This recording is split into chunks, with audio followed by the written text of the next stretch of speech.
unfortunately this one here, which is one of the Metal Halide units, has suffered a bit of damage.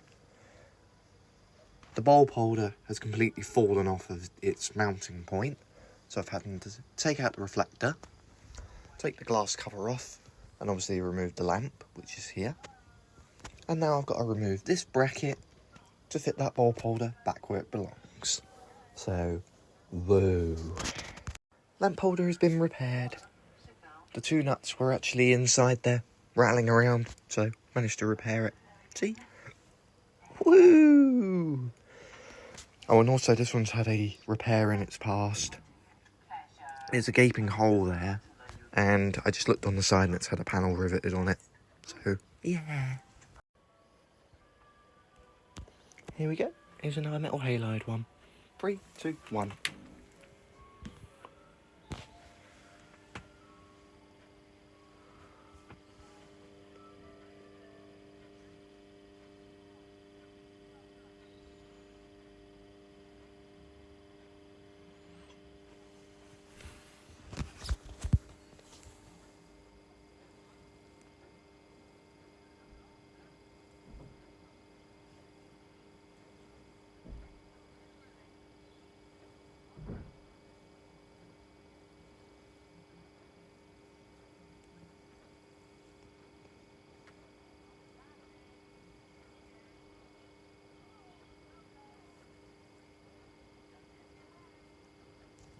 There you go.